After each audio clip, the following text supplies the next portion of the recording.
Boa noite a todos, a paz do Senhor Jesus, amém? Amém. Glória a Deus. Você está feliz com Jesus? Amém. Tenho certeza que Ele também está muito feliz em saber que você saiu da sua casa e veio para a casa dele para prestar um culto de louvor e adoração nesse dia de extrema importância, onde nós estaremos fazendo memória ao sacrifício de Cristo em prol das nossas vidas, amém?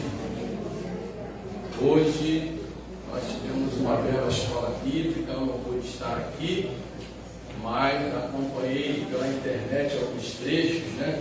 Tivemos uma presença muito boa, a cada dia a presença na escola bíblica tem aumentado, isso significa que a nossa igreja está começando a entender a importância da palavra, né? Então, louva a Deus, mas ainda sonho e oro para que na escola bíblica nós tenhamos o mesmo número de pessoas presentes como temos nos cultos de domingo à noite. Amém? Amém. Glória a Deus. Então, amados, eu quero compartilhar uma palavra com vocês que está no Evangelho de Mateus, capítulo de número 28, nós vamos ler a parte B do versículo 20.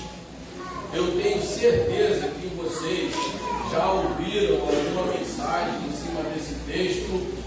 Eu mesmo também já preguei sobre esse texto, mas a palavra de Deus ela se renova a cada dia.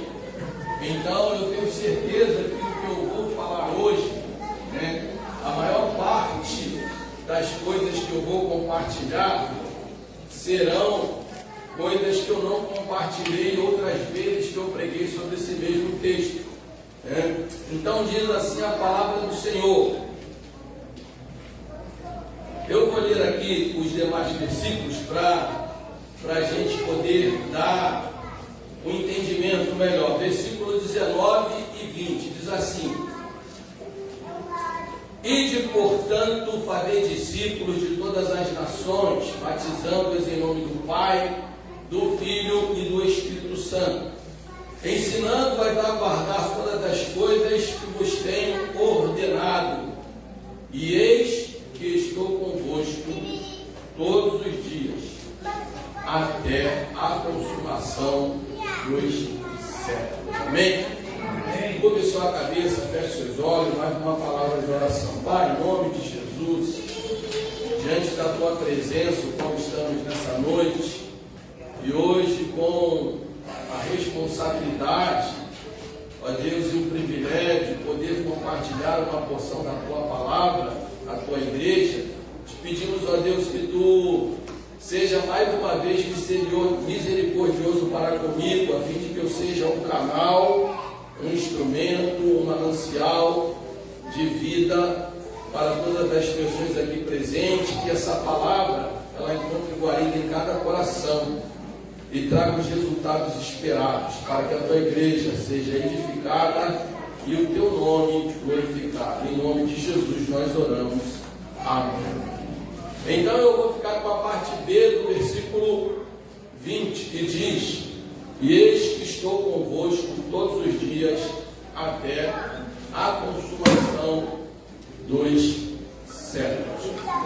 Então a mensagem que eu quero compartilhar com vocês hoje tem como tema os benefícios da presença de Deus.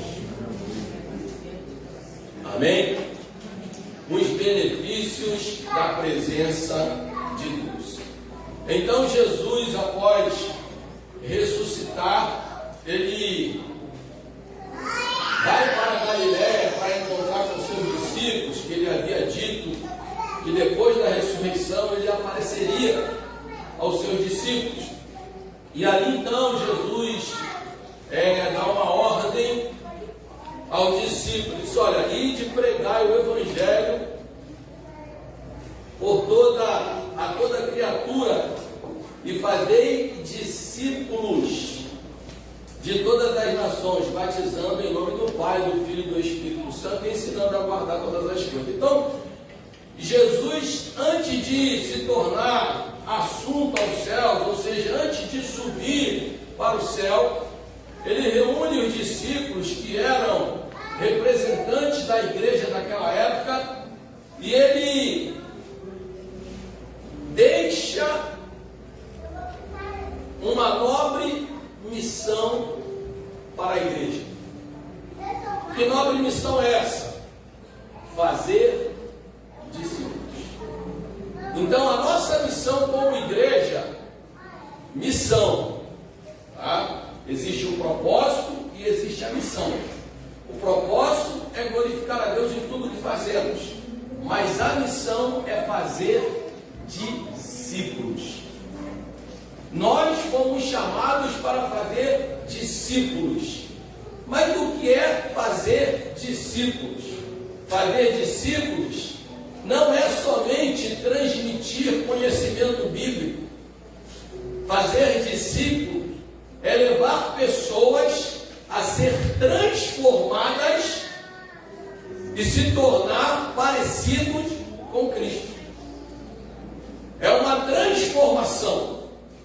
Por isso que o texto bíblico fala de renovação da mente, ou seja, uma metanoia, mas não é só isso que eu vou pregar hoje, né?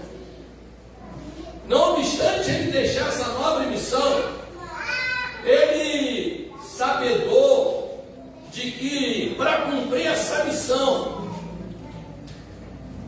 a igreja precisaria de algo sobrenatural. Porque a igreja enfrentaria muitas adversidades.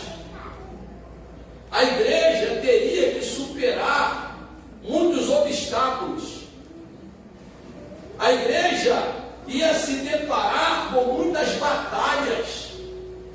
Então, para que a igreja cumprisse essa nobre missão de fazer discípulos, Jesus fez uma poderosa promessa. Ele disse: eu estou convosco. Em outras versões diz: eu estarei convosco, né? Mas eu estou convosco todos os dias. Repita assim comigo: todos os dias. Todos os dias. Então Jesus não disse: olha, eu vou estar convosco só esse período que eu estou aqui antes de subir. Olha, eu vou estar convosco durante um tempo. Eu estarei convosco durante uma semana. Durante a semana do Pentecostes? Não, eu estarei convosco todos os dias, até a consumação dos séculos.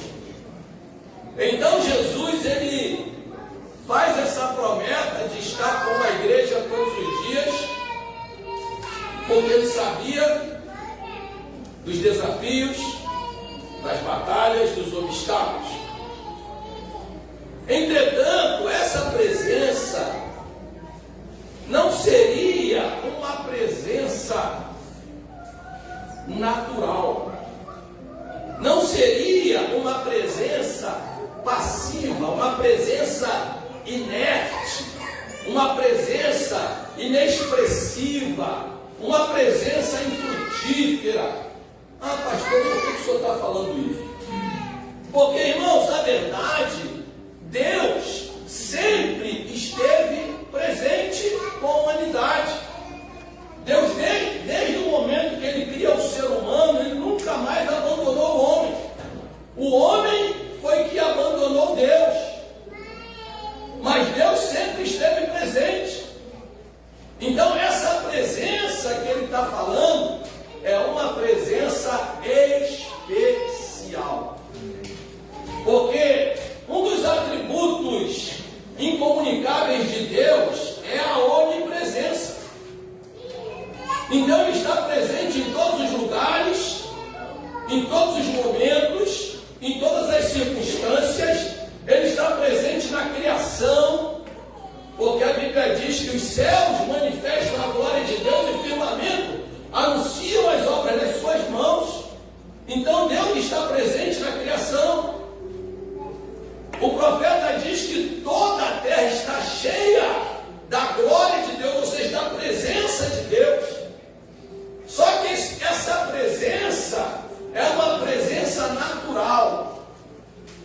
que todos desfrutam dessa presença, mas ele fez uma promessa de uma presença especial. Por quê? Porque durante a antiguidade, até mesmo com o povo de Deus, houve algumas teofanias da presença de Deus, da presença de Cristo no Antigo Testamento. Então, no Antigo Testamento, Deus se fez presente através da arca, Deus se fez presente através de uma coluna de fumaça, Deus se fez presente através de uma coluna de fogo, Deus se fez presente de diversas formas no meio do seu povo. Mas, infelizmente, algumas pessoas não valorizaram essa presença. Entendeu? Vou te dar um exemplo. Uma pessoa que não valorizou a presença de Deus foram o povo de Bet-Semes, quando a arca foi roubada pelos filisteus, que até foi cantado aqui no louvor, e os filisteus entendiam que quem tinha a arca tinha o poder da vitória nas guerras. Então eles roubaram a arca e levaram para o arraial deles, porque a arca representava a presença de Deus, a arca da aliança. E aí eles colocaram a arca da aliança, que representava a presença de Deus, junto do Deus Dagom, que era o Deus deles, ou seja, Deus tem que ficar no lugar de deuses. E aí esse daí, ó, né? Só que quando colocou a arca, a presença de Deus, no lugar dos deuses, no outro dia, quando foram ver, Dagom estava caído, prostrado e quebrado. Levantaram o Dagom, botaram de novo, foram ver de novo, Dagom estava de novo caído, prostrado e quebrado. Falaram, não dá para esse Deus ficar com a gente não. Aí mandaram, em toda aquela história, né, que pegaram lá, porque eles foram amaldiçoados com doenças, eles então fizeram lá aquelas imagens de ouro e colocaram num carro e falou assim, ó, deixa esse carro de boi seguir. E ele foi seguindo e parou onde? Em Bet-Semes, que era um povo oriundo da tribo de Judá. E aí aquele povo não valorizou a presença de Deus, ficaram somente curiosos. Sabia que quando a gente fala de presença de Deus, tem três tipos de pessoas, pelo menos três. Tem aqueles que são curiosos para saber o que vai acontecer. Tem aqueles que negligenciam a presença de Deus. E tem aqueles que desejam a presença de Deus. Eu espero que nessa noite ele possa olhar aqui para Beriano em Campo Grande e encontrar pessoas que desejam, anelam pela presença de Deus. E aí, por eles serem curiosos, enfiarem a cara na arca, morreram muitas pessoas. Não lembro agora o número certo, mas morreu muita gente. Eles falaram, não, vamos tirar isso daqui. E aí levaram para a casa de Abinadab, o sacerdote. A Bíblia diz que a arca ficou 20 anos na casa de Abinadab. E não aconteceu nada na casa daquele homem de Deus. Porque naturalmente ele deve ter colocado a arca num canto. E não valorizou a presença de Deus. Mas chegou um dia que Davi desejou levar a arca para o templo. Aí Davi fez tudo errado. Davi seguiu o modelo dos filisteus, colocou um carro novo, colocou um monte de gente cantando, dançando, pulando. E aí o que acontece? A carroça com a arca tropeça numa pedra. E quando ela vai tombar, dois homens, Uzá e Aiô, dois sacerdotes, tentam segurar a arca e são fulminados na hora. Sabe por quê, irmãos? para a gente ter a presença de Deus, a gente não precisa criar nenhum tipo de novidade. A gente só precisa fazer aquilo que a palavra de Deus nos orienta. E aí Davi, então, deixa a arca na casa de Obed-Edom. E lá a arca fica 3 meses. Fala comigo assim, 3 meses. Fala em Abinadab, 20 anos. Não aconteceu nada. Mas na casa de Obed-Edom, 3 meses. E a Bíblia diz que Obed-Edom e a sua casa foram abençoados.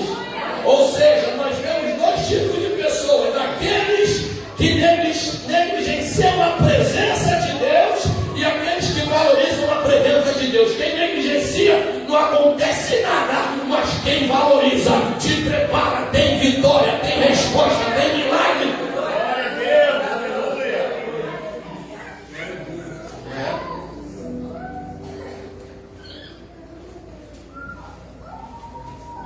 Glória a Jesus. Ele viu das pessoas que negligenciaram a presença de Deus?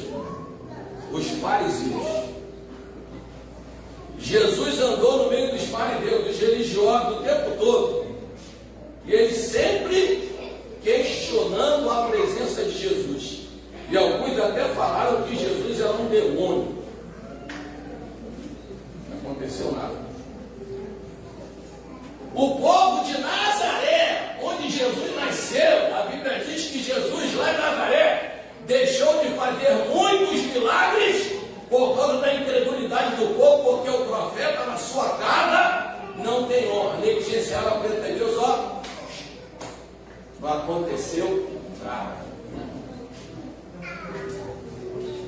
Quando nós olhamos, irmãos e irmãs,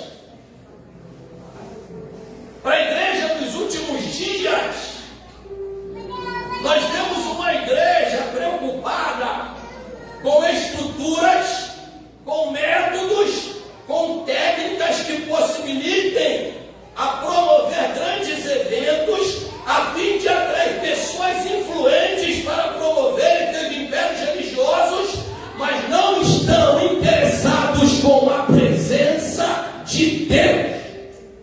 O mais importante é a presença de Deus. Estrutura tem seu valor, tecnologia tem o seu valor, método tem os seus valores, mas se não tiver a presença de Deus na igreja, será só estrutura, será só métodos, serão só técnicas, não acontecerá nada. Mas com a presença de Deus, te prepara, coisas extraordinárias acontece. Tem alguém comigo aqui nessa noite? Levante a tua mão, exalte comigo. Deus está procurando pessoas que desejam, que anelam, que tenham sede da sua presença. Deus, glória.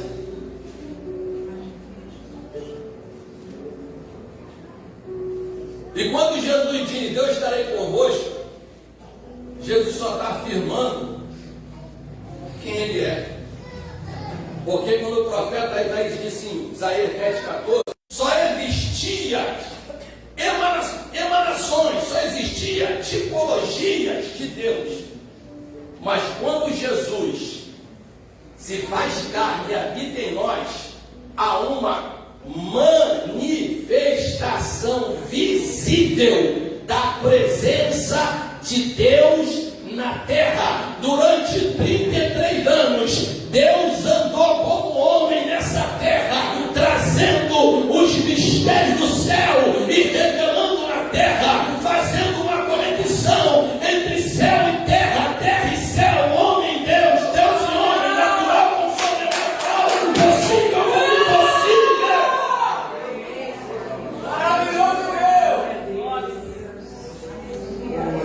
Mas depois que ele morre, os discípulos ficam tristes, né? Eu imagino, você anda com uma pessoa durante um tempo, a gente mesmo, natural, pessoas naturais, que a gente pega amor, carinho por ela, quando a pessoa morre, a gente fica triste. imagine você tratando com Deus, você pegando o dedo, oh glória. E aí ele morre, ressuscita, corpo glorificado, todo mundo alegre. Ele fala: ó, só que eu tenho que ir com meu pai agora. Porque eu tenho que ir, porque eu tenho que preparar moradas. Para onde eu estiver, vocês estejam também comigo. Vou preparar-vos lugar. Aleluia. E aí todo mundo tristinho, ele vai. Aí ele diz: mas eu não vos deixarei órfãos, deixarei o Consolador, o Espírito da verdade, que vos guiará em toda a verdade, o Espírito que lembrará de todas as coisas, o Espírito que vai capacitar, que vai direcionar, que vai fortalecer, que vai restaurar. O Espírito estará, o Espírito estará com vocês. Então, queridos, Deus está conosco, Jesus está conosco, mediante a presença do seu Espírito no nosso meio.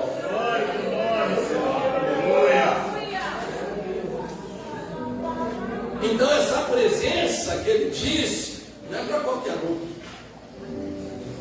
Não é para qualquer um, não. É para aqueles que estão interessados em cumprir a tarefa de fazer discípulos. Porque o Espírito Santo não habita em nós e Jesus não está conosco simplesmente para a gente ficar: ó, eu sou templo do Espírito Santo. Não. É porque ele entregou uma tarefa: fazer discípulos. Então, como eu disse, essa presença é uma presença especial, é uma manifestação de poder, é uma manifestação visível. Quer ver? O vento é um símbolo do Espírito Santo, né? O vento é o quê? É o ar, não é? Mas é o ar em... Você aprendeu isso na escola, lá no ensino fundamental, né? Então, o ar, se ele está parado, você sente ele, você respira ele, mas você não vê nada. Agora, quando o ar entra em movimento, meu irmão, eu saí de casa hoje, um vendaval lá na região do Recreio, uma coisa de doido. Por quê? Porque o ar, quando entra em movimento, ele mexe com tudo, começa a tirar as coisas do lugar, começa a fazer coisas que você nem imagina. Por quê? Porque Jesus, a manifestação de Cristo, através do Espírito Santo no meio da igreja, é movimento. Deus não está no meio da gente simplesmente para nos dar vida. Ele quer se mover no meio de nós, através de nós, e por nós, e para a glória do Pai. Glória a Deus. Então nós precisamos atrair essa manifestação da presença de Deus. Nós não podemos nos satisfazer somente em ter o Espírito Santo em nós. Nós precisamos fazer com que essa presença de Deus em nós exerça uma influência no ambiente e nas pessoas que estão ao nosso derredor. E aí, para isso, a gente tem que atrair. O Espírito já habita, mas nós precisamos atrair. Precisamos o quê? Disparar um gatilho. Ah, pastor, mas como é que eu faço isso? A gente vai ter fazendo algumas coisas, empregando algumas coisas. Primeiro, a gente tem que buscar Ele com interesse de coração. Não adianta a gente querer buscar a presença da manifestação, do poder, do Espírito Santo, da presença de Deus na nossa vida, se a gente estiver com um pé no mundo e outro na igreja. Não sei quem foi que pregou aqui recentemente, ou deu hora, falou, irmãos, o muro não é de Deus. Sabe o que é de Deus? Deus quer construir pontes e não muros. Muros separam, muros dividem, muros dá entendimento de incerteza, de dúvidas. O muro não é de Deus. Quem está em cima do muro não está com Deus. Tem gente que acha que quem não está com Deus é quem está do outro lado. Não, quem está do outro lado é quem está em cima do muro. Então é buscar com interesse de coração. Foi o que Jeremias disse.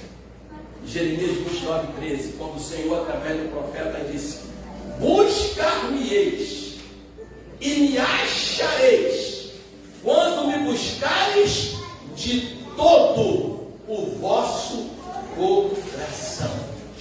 Coração dividido não desfruta da maravilhosa presença de Deus.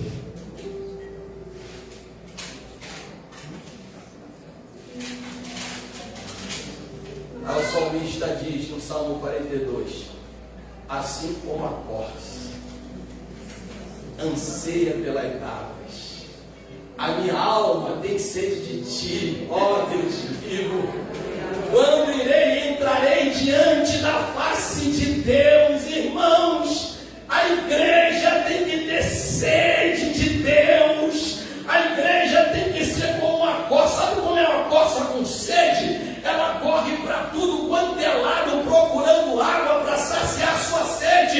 E eu quero dizer para você nessa noite: a fonte de águas vivas está aqui nessa noite. Corra para ela, beba dela, desfrute dela, porque essa presença vai saciar a sede da minha e da tua alma. Aleluia, glória a Deus.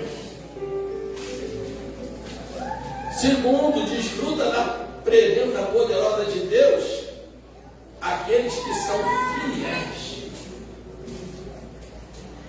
Salmo 101:6 diz que Deus está à procura dos fiéis da terra. Eu já disse aqui algumas vezes, vou repetir: Deus procura 3 tipos de pessoas: os fiéis, os verdadeiros adoradores e aqueles que querem se colocar na brecha. O profeta Ezequiel diz que ele procurou alguém que se colocasse na brecha e não encontrou. Será que ele pode encontrar alguém que se coloca na brecha aqui nessa noite? Se colocar na brecha é fácil. Você já viu uma represa rachada? Quando vão tentar tirar a força da água, tem que ser um concreto poderoso para fechar aquela brecha. Então quem é fiel desfruta da presença. Mateus 25:21, quando o Senhor diz lá naquele grande dia: servo bom e fiel, foste fiel sobre o pouco, sobre o muito eu te colocarei. Entra no gozo, ali entra na presença, entra para desfrutar. Ah, pastor, o que mais que eu posso fazer para atrair a presença? Andando em santidade. Uma palavra que sumiu dos cultos da igreja. Não se fala mais em santidade. Porque santidade afasta as pessoas. Santidade, você fala que ele tem que deixar o pecado. Ah, tem 2 mulheres, tem que deixar uma.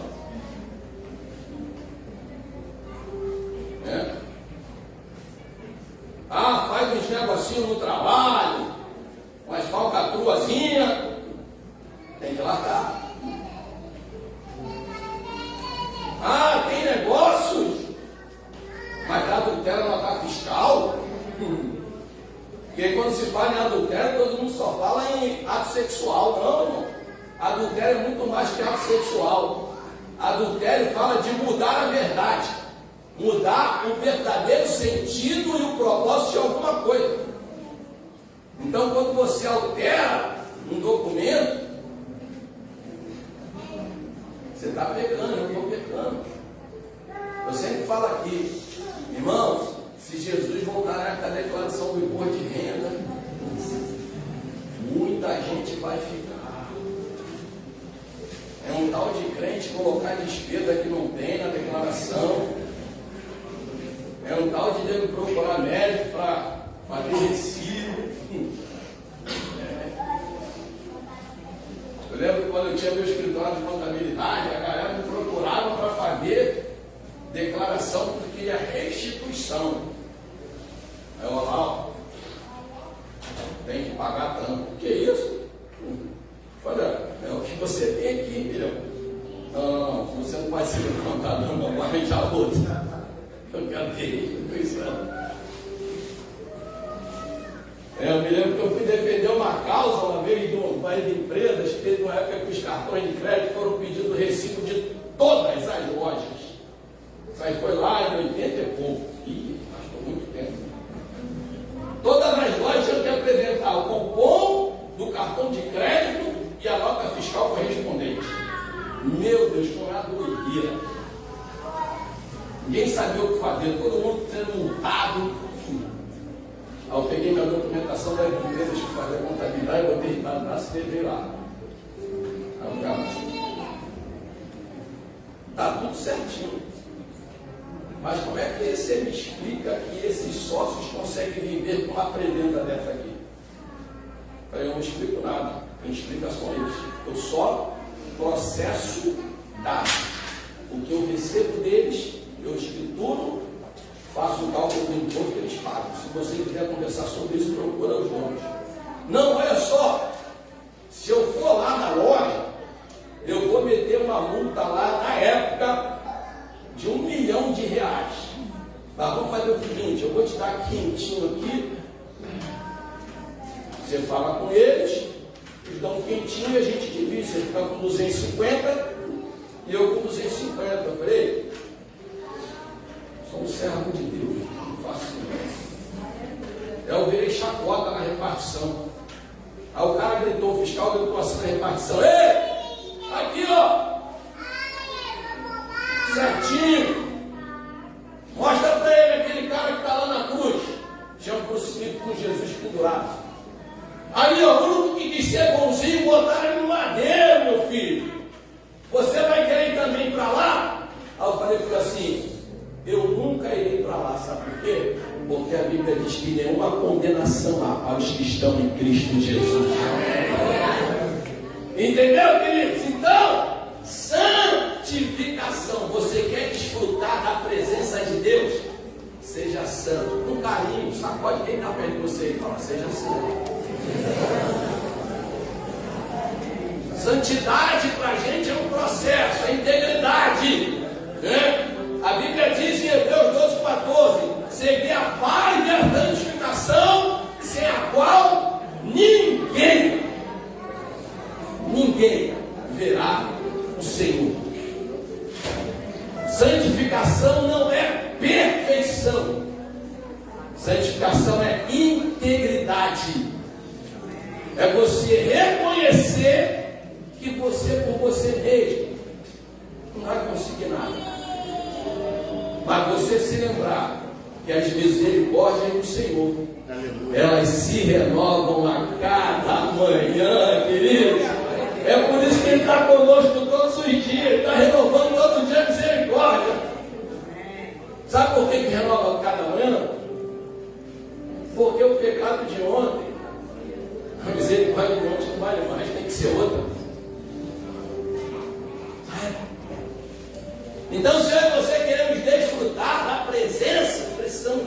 santidade. Não podemos nos conformar com esse mundo.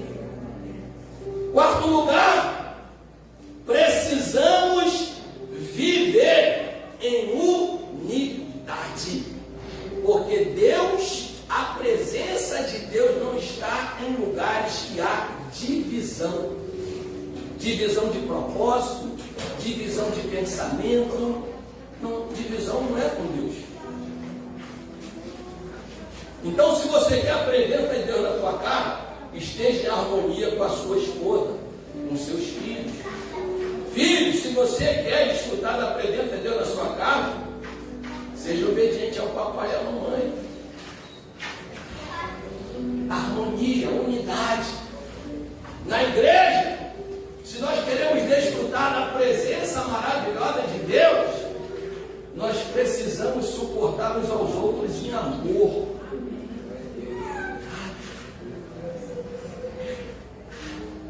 Viver em unidade. Em Atos 2, eles estavam unidos aonde? Estavam lá, unidos no cenáculo, com o mesmo propósito, aguardando a promessa. Então não tinha ninguém ali que falou assim: pô, será que ele vai cumprir a promessa? Ele falou, né? Mas será? Não, estava todo mundo assim. Ele falou para a gente ficar em Jerusalém, até que do alto nós sejamos revestidos de poder. Se ele falou, ele vai cumprir. Diga para 2 ou 3 pessoas aí, fala: se Jesus falou alguma coisa contigo, pode esperar, ele vai cumprir. Então eles estavam reunidos, unidos, no mesmo propósito, na mesma fé, na mesma esperança. E a Bíblia diz que, de repente,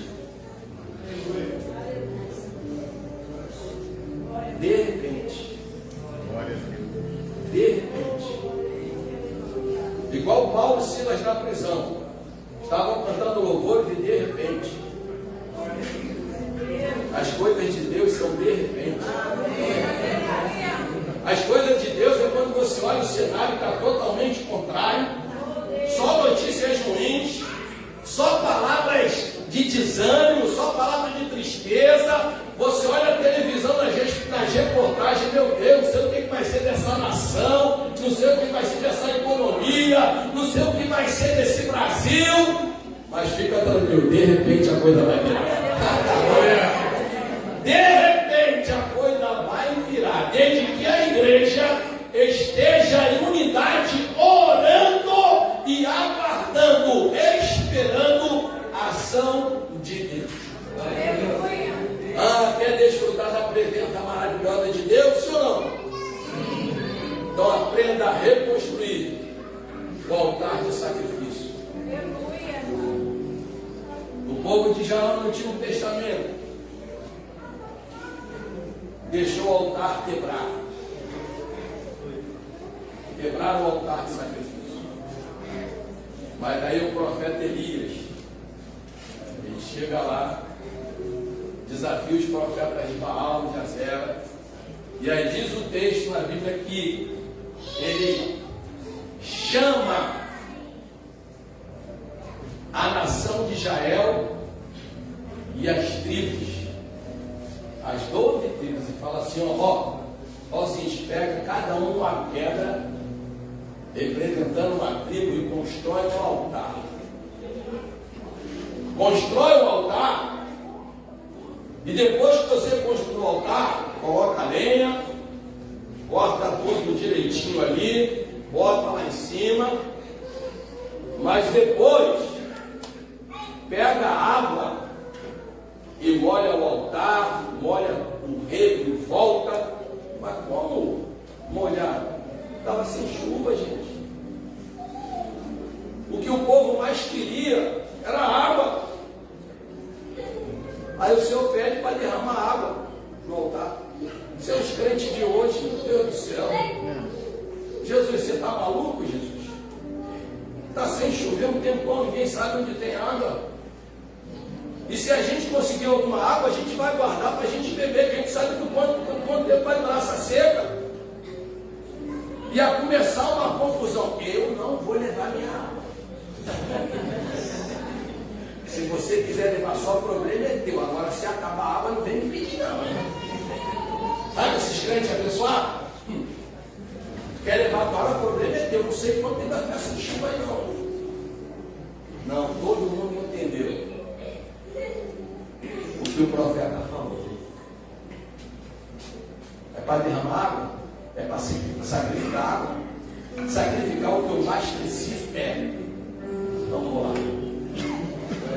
E aí Deus, com certeza, o profeta falou: pode ir em tal lugar que ainda tem água lá.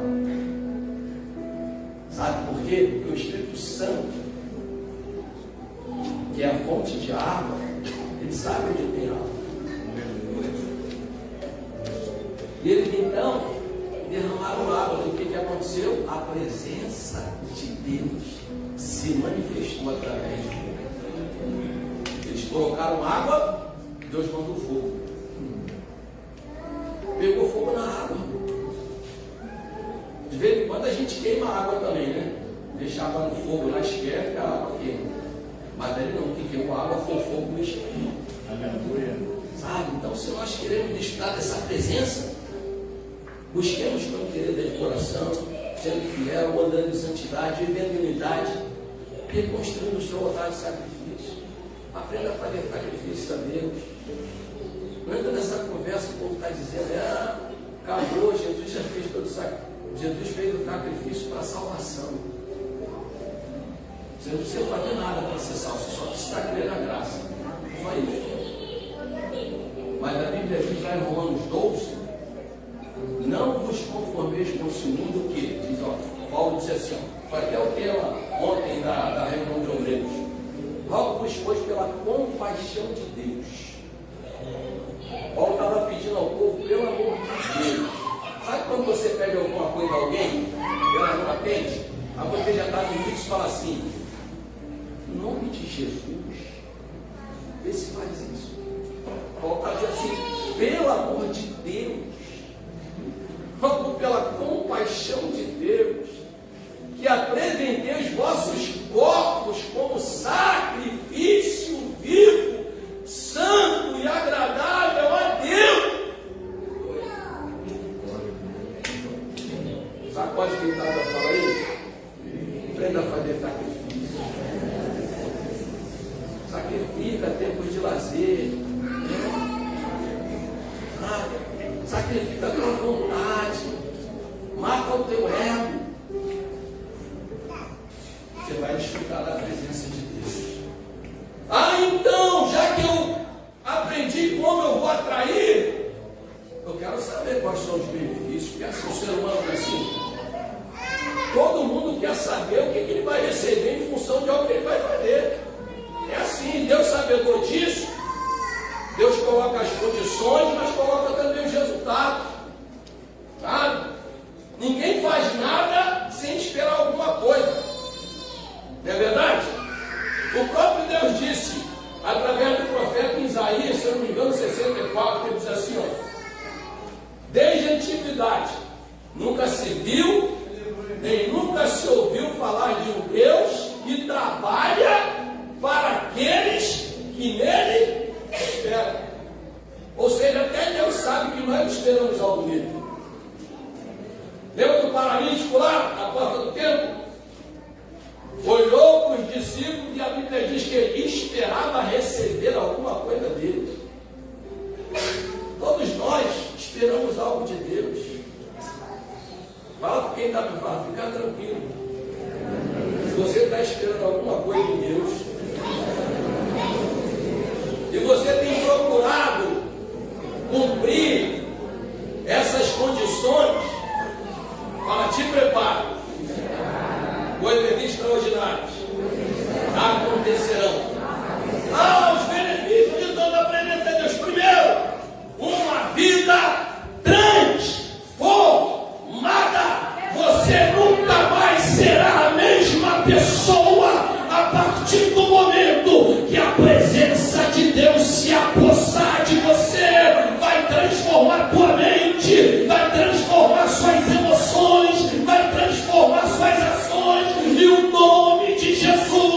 será glorificado.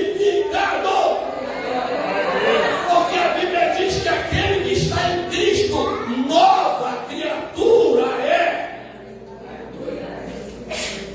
Nova criatura. Larga o passado. Larga como você pensava antes de aceitar Jesus. Se livra desses traumas. Se livra desses temores. Você é nova criatura. As coisas velhas já passaram e eis que tudo se fez novo.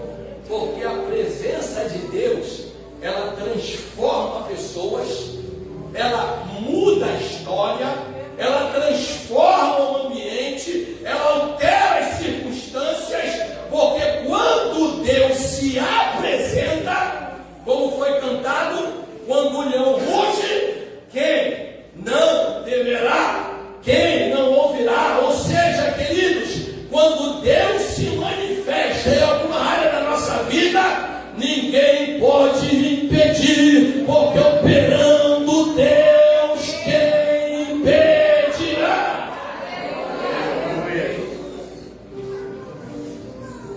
Uma vida transformada.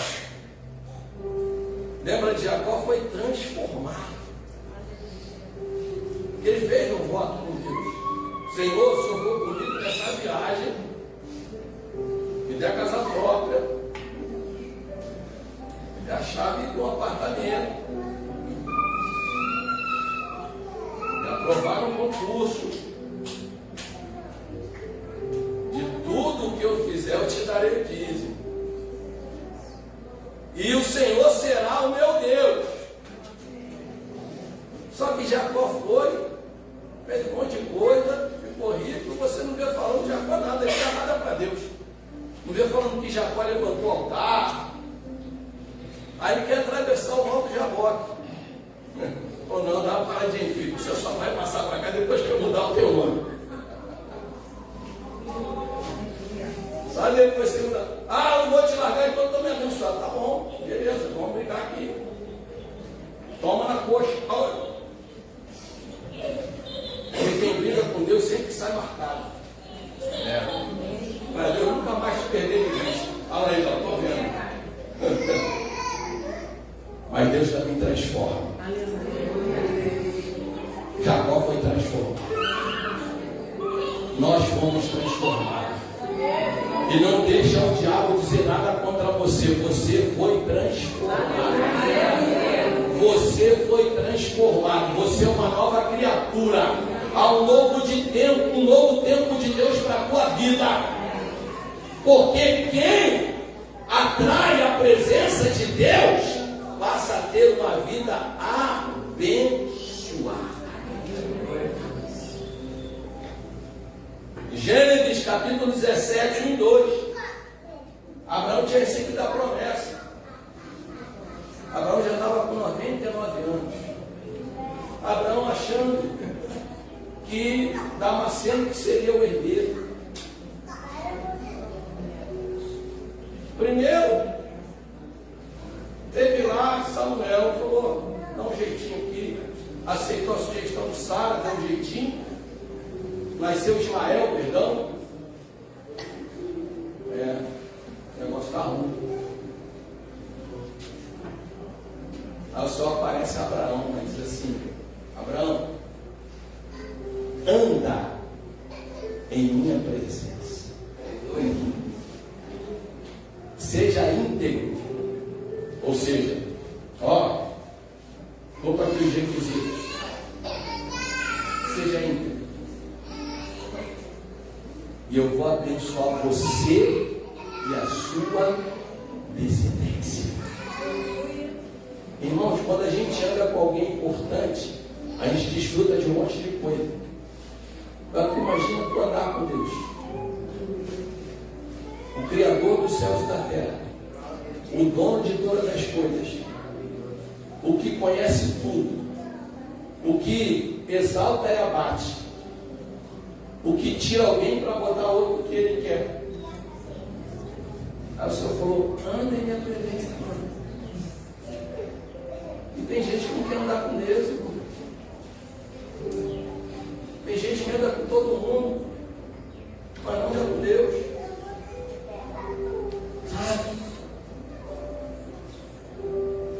Quando a gente anda com Deus, Filipenses 4,19 diz, o apóstolo Paulo diz, o meu Deus, segundo as suas riquezas, suprirá todas as vossas necessidades em glória por Cristo Jesus. A igreja de Filipos era uma igreja que andava com Deus. Era uma igreja que entendia o valor da missão de fazer discípulo. Era uma igreja voluntária. Era uma igreja liberal. Era uma igreja generosa. Era uma igreja alegre, porque Paulo escreve a carta da alegria daquela igreja. Por quê? Porque o salmista disse que na presença há abundância de alegria. Eu não consigo ver crente de cara amarrada. Ele tem a presença de Deus, mas o som da de cara amarrado. Ah, filho. Mas você não sabe tudo que eu estou passando. Falei, nem você. Peguei meu resultado agora na tomografia. O bichinho continua lá. Está lá. Bonitinho ali com a carinha dele, foi estar repreendido em nome de Jesus. Mas ele está lá. Ele é teimoso, mas eu também sou. Porque eu confio num Deus que Ele pode escrever uma nova história. Eu confio num Deus. Se Ele não tirar, vai ficar lá também, não vai crescer. Vai ficar paradinho lá dentro. Glória a Deus. Pode até não tirar, para toda vez que eu olhar para Ele, o Espírito Santo falar assim: Ei, minha graça te basta, porque o meu poder se aperfeiçoa na fraqueza.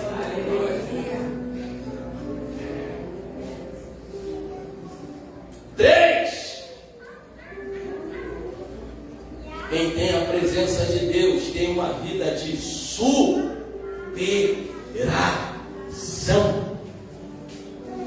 Você quer superar o desafio da vida, as crises, tudo que você já viveu, os fracassos, as decepções. E irmão, se eu fosse parar por causa de decepção, estava lascado. Já tomei muita bola nas costas. Muita, não é pouca não. Está desse meu jeito de acreditar em todo mundo, de confiar em todo mundo. Algumas pessoas falaram que eu tenho que mudar. Eu falei, não, eu tenho que continuar acreditando nas pessoas, porque Deus acredita em mim.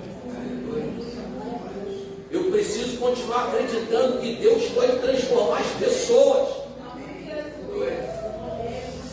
Porque no dia que eu deixar de acreditar nisso, então parou, acabou.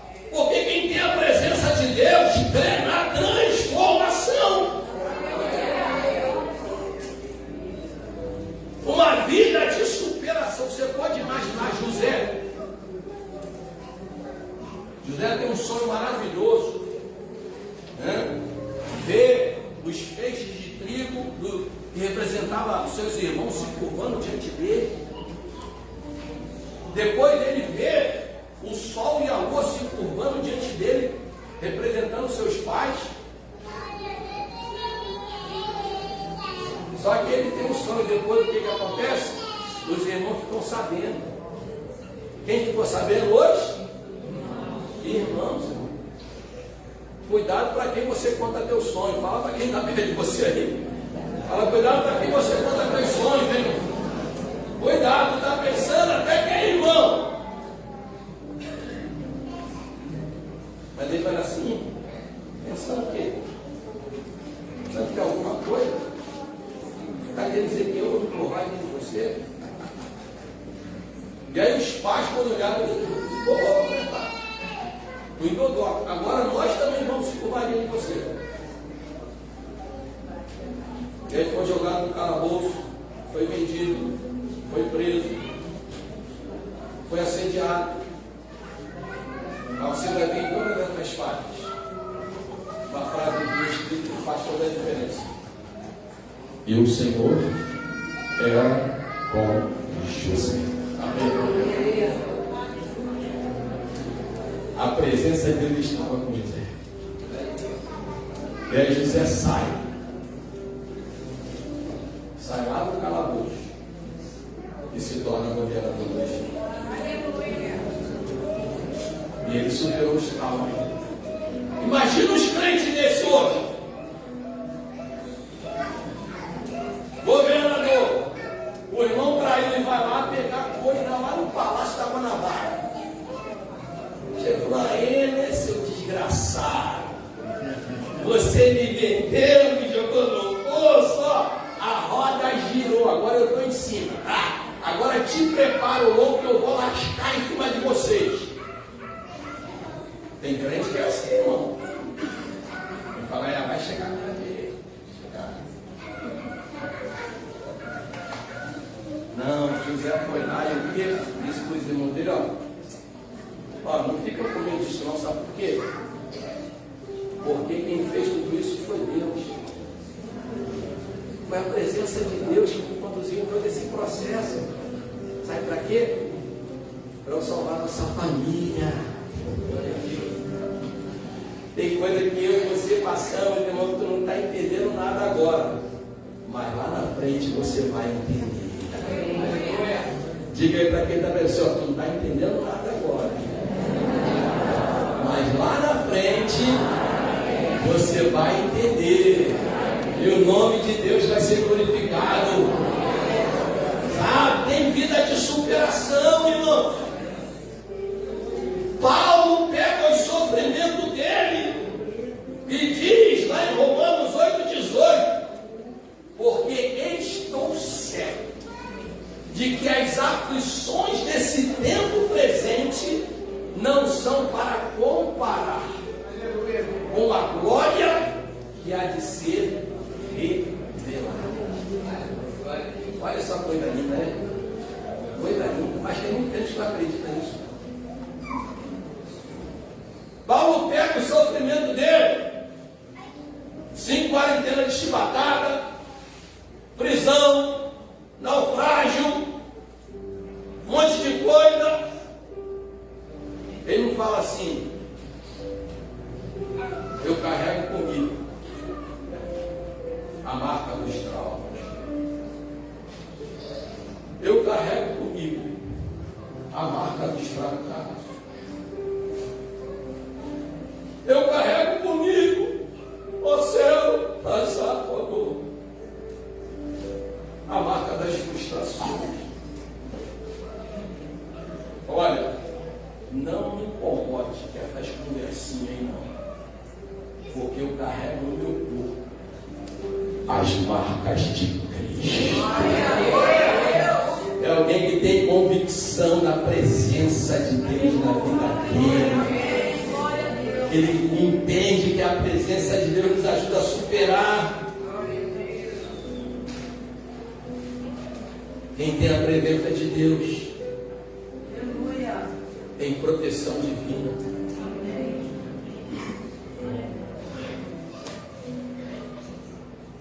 Salmo 46, versículo 1 e 2 diz que... O que é que diz o Salmo 46, 1 e 2? Esqueceram?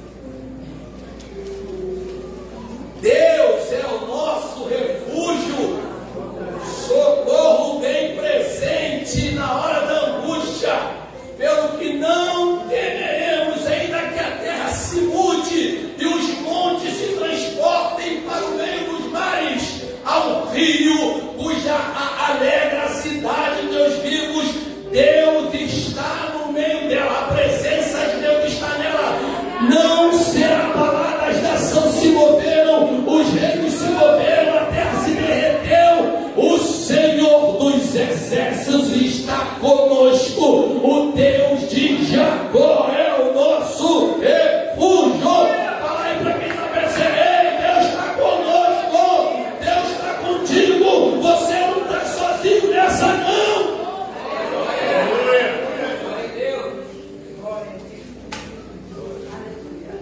E o Salmo 91, que é o que a Bíblia está a página amarela já. aquele que habita nos esconderijos do Altíssimo, a sombra descansará. Direi do Senhor, Ele é meu Deus, o meu refúgio e a minha fortaleza. Quem quer a presença de Deus entende que Deus está guardando ele. Irmão, se nós pudéssemos ver quantos livramentos nós já tivemos, que tem de anjo furado de bala por aí, o que tem de anjo com marca de pneu de carro nas asas, que se jogou na frente para livrar você, o que tem de anjo com retrovisor quebrado na asa, que o motoqueiro passou, já levanta o retrovisor. Mas não temos noção dos livramentos que Deus já nos deu. Temos noção, por quê? Porque o anjo do Senhor acampa ao redor do que os teme e os livra. Tem livramento para você. Diga aí para você. Fala, você vai sair dessa. Diz para ele aí. Você vai sair dessa. Não desista, não pare, não se corrompa. Faça como Sadraque, Mesaque e Abednego. Pode esquentar a fornalha, mas eu não vou negar meu Deus, porque eu sei da vida que eu tenho com Ele, e eu sei que eu vou entrar naquela fornalha e algo vai acontecer. E amarraram eles, jogaram na fornalha, Nabucodonosor olha e diz: olha, vocês não lançaram 3 homens na fornalha? Sim, lançamos, Senhor, e aqueles homens que lançaram, eles morreram, mas eu vejo 4, e o 4 homem é semelhante aos filhos de deuses, e ele passeia pelo fogo, eles saíram da fornalha, a roupa não se queimou, o cabelo não queimou, não teve queimadura de 3º grau, e nem cheiro de fumaça havia sobre eles. Você vai sair dessa intacto para a glória de Deus.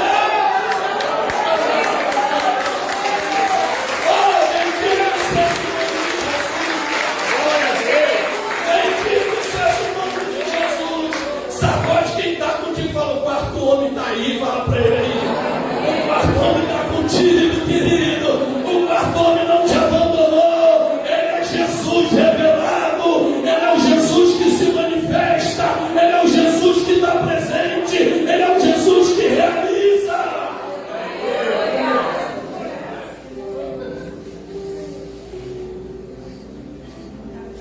Vamos ficar de pé.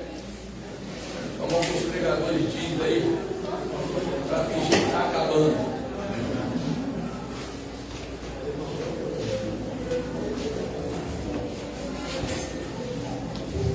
Tira os braços, aí levanta, ele mexe no corpo. Sabe por quê? Porque tem quem é a presença de Deus. Tem uma vida avivada.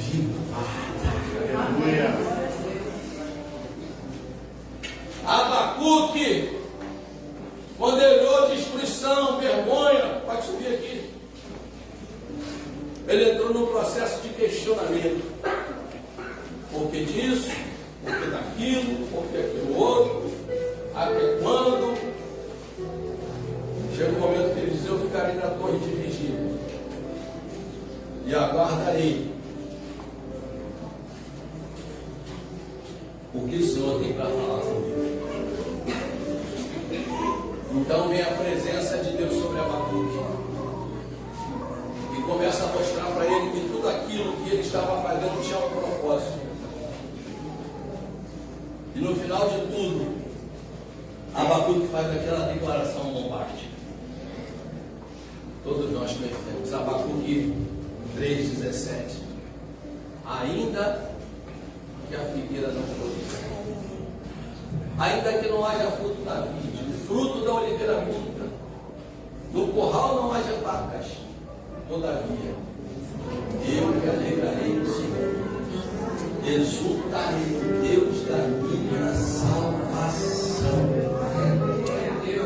Porque ele saiu do questionamento, ele desfrutou da presença, e ele foi renovado.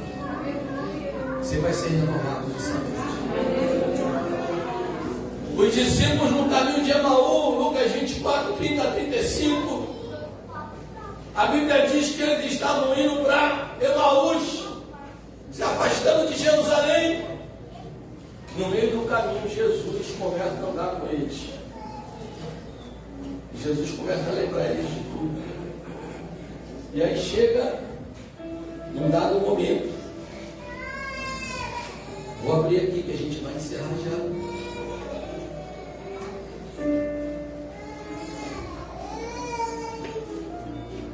Aí diz assim, porque é o que nós vamos fazer daqui a pouco. E aconteceu que quando estavam onde? À mesa. Sentados na presença de Jesus.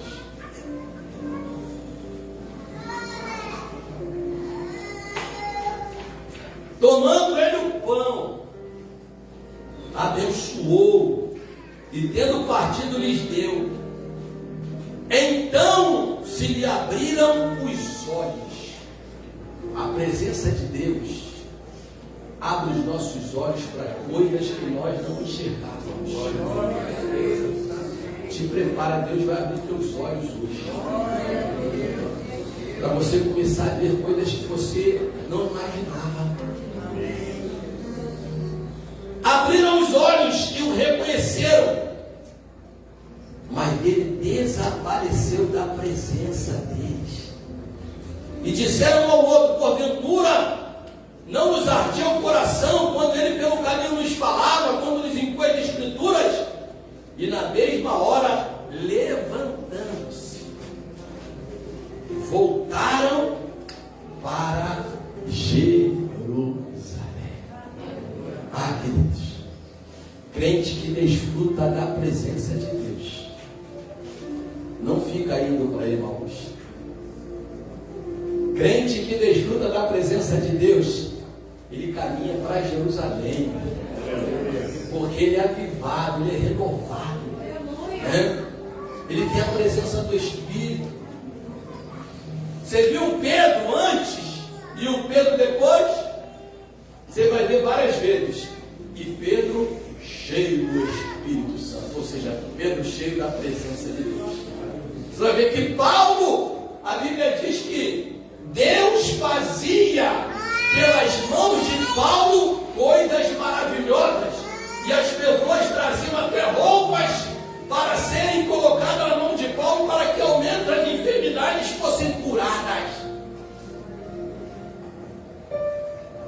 Nós acabamos o mês do impossível, mas nós estamos no semestre do impossível. E te prepara a presença de Deus nesse lugar. Se você entender isso e desejar essa presença, te prepara. Coisas extraordinárias vão acontecer.